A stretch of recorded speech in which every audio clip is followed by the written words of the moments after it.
Hola a todos, hoy voy a comenzar hablándoles de escoliosis y la vamos a definir como una curvatura espinal como un ángulo de Cobb de 10 o más grados medido en el plano coronal. En el 80% de los casos es idiopática, mientras que en el 20% puede asociarse a alguna anomalía ósea neurológica subyacente. Dentro de las modalidades de imagen que tenemos para su valoración, la radiografía de primera elección y la tomografía y la resonancia magnética cuando se sospecha de alguna patología subyacente. En cuanto a las características de imagen, tenemos que identificar las vértebras involucradas, el tipo de curvatura, el grado de angulación, el grado de rotación y el grado de maduración esquelética. Y les voy a ir explicando cada uno de estos parámetros. Lo primero que tenemos que hacer es la medición del ángulo de Cobb. Para eso tenemos que trazar dos líneas, la primera paralela a la placa terminal de la vértebra terminal superior y la segunda paralela a la placa terminal de la vértebra terminal inferior. La intersección de estas dos líneas da lugar al ángulo de Cobb, que como ya les había mencionado tiene que ser menor de 10 grados. En cuanto a la identificación de las vértebras involucradas, lo primero que tenemos que hacer es identificar la vértebra vértice. Esta va a ser la que tenga una mayor inclinación o la que se encuentre más alejada del centro de la columna vertebral. Luego, para la identificación de las vértebras terminales, tenemos que tomar en cuenta que estas son las que tienen mayor inclinación con respecto a esta vértebra vértice y son las que vamos a utilizar para el trazo del ángulo de Cobb. También están descritas las vértebras neutrales, que son aquellas que tienen una mejor posición en la columna vertebral, y las vamos a identificar porque sus pedículos son de posición adecuada y simétricos. Y también es importante conocer que conforme las vértebras se acercan más a la columna vertebral son más estables, y conforme se acercan a la vértebra vértice van perdiendo esta estabilidad. En cuanto a la identificación de curvas primarias y secundarias, vamos a definir a una curvatura primaria o estructural como aquella que causa mayor deformidad de la columna vertebral y que por lo general es la primera en desarrollarse, mientras que una curvatura secundaria o no estructural es aquella que se forma en forma compensatoria a la pérdida de equilibrio que estaba produciendo la curvatura primaria. Entonces, en esta primera imagen, bueno, es un espinograma en el que tenemos dos curvaturas, una toracolumbar y una lumbar, y lo que queremos hacer es determinar cuál de las dos es la curvatura estructural. En la primera imagen vemos que la curvatura toracolumbar es de convexidad hacia la derecha o levoconvexa, y le pedimos al paciente que realice una flexión hacia ese lado, y vamos a ver que esta curvatura no se corrige. Eso es lo que ocurre con las curvaturas estructurales, debido a que por lo general ya existen alteraciones morfológicas en los cuerpos vertebrales que no permiten que ocurra una corrección de la curvatura pese a la flexión. Y en la segunda estamos valorando más bien la segunda curvatura, que tenía más bien una convexidad hacia la izquierda. Le pedimos al paciente que realice una flexión hacia ese lado y vamos a ver que sí se corrige esta curvatura. Entonces, en este paciente podemos decir de manera confiable que la curvatura estructural es la curvatura toracolumbar. También tenemos que valorar la alineación y la rotación vertebral. La alineación debe valorarse tanto en el plano coronal como en el plano sagital. En los dos casos tenemos que trazar una línea que pase por el centro del cuerpo vertebral de C7 y que se dirija longitudinalmente por toda la columna vertebral. En el caso de la valoración de la alineación en el plano coronal, también tenemos que trazar otra línea que pase paralela al margen de los cuerpos vertebrales cervicales o los primeros torácicos y que de igual forma se dirija longitudinalmente por toda la columna vertebral. Luego, a nivel de S1 debemos medir esta distancia. Si mide más de 2 centímetros, podemos decir que existe una alteración en el equilibrio en el plano coronal.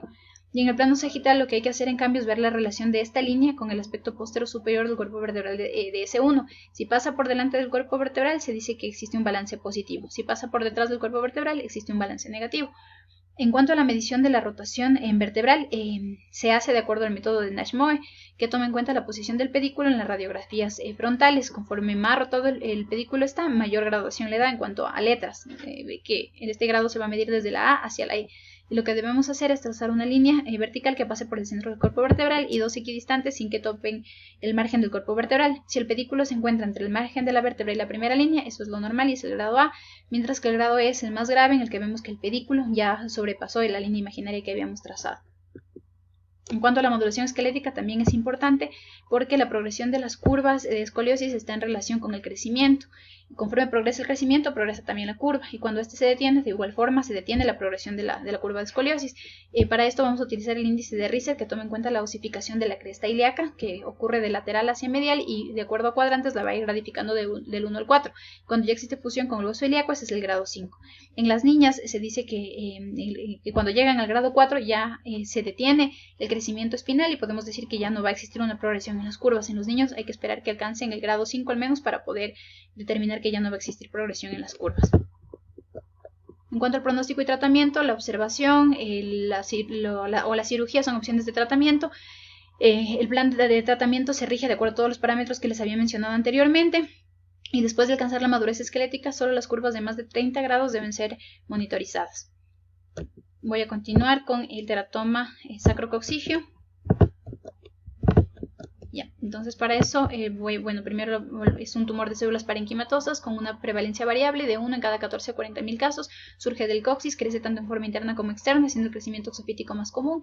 Existen variedades benignas y malignas. En el 10% de los casos se asocia con malformaciones congénitas. Existen algunas características que nos orientan hacia la malignidad, como la edad, el subtipo 4, el género masculino, la necrosis y la hemorragia. Dentro de las características clínicas, los tumores benignos después del nacimiento tienen buen pronóstico. Los prenatales pueden ser muy vascularizados, por lo que tienen un crecimiento rápido, se relaciona con hidropesia y hemorragia intratumoral, lo que aumenta la mortalidad, y tienen una tasa de recurrencia del 5 al 15%.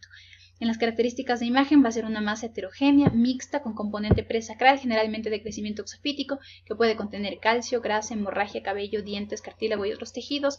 El tamaño es variable, puede ir desde pocos centímetros hasta masas muy grandes. Los componentes sólidos pueden mostrar vascularidad. La ecografía es el estudio de imagen en el periodo prenatal y la resonancia magnética es en el periodo postnatal, y también nos permite valorar la extensión intraespinal. Entonces, en las primeras imágenes lo que vamos a observar es la apariencia exofítica de estas lesiones a nivel sacro y bueno, después de la corrección quirúrgica. En las imágenes inferiores tenemos una radiografía lateral en que vemos una lesión bien delimitada, exofítica, que impresiona surgir de la región perineal, de la región sacrococcigea. En la imagen de la derecha podemos ver que existe una mayor amplitud del pubis y del isquion, lo que nos orienta a que esto tiene un origen en la región sacrococcigea, y vemos también el crecimiento exofítico de la lesión. En cuanto a las imágenes de resonancia magnética, la de la izquierda es un corte sagital de una resonancia potenciada en T2, es un estudio prenatal en la que podemos ver un feto de buen tamaño y una lesión exofítica a nivel perineal, que tiene tanto componente sólido como quístico, y podemos ver también un incremento en el diámetro de la vena cava inferior, que por lo general está relacionado con la vascularidad importante que tienen estos tumores.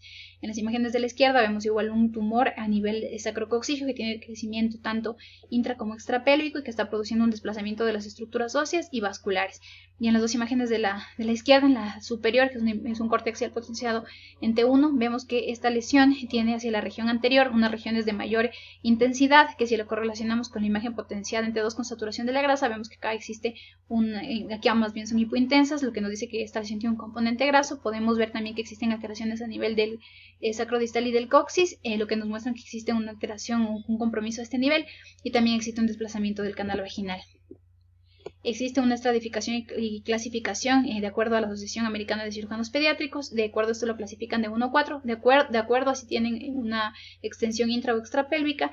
El tipo 1, que es totalmente extrapélvico, el 2, que es tanto intra como extrapélvico, el tipo 3 predominantemente intrapélvico, y el tipo 4 solamente intrapélvico. El 1 es el más frecuente y el 4 el que con mayor frecuencia se asocia a malignidad.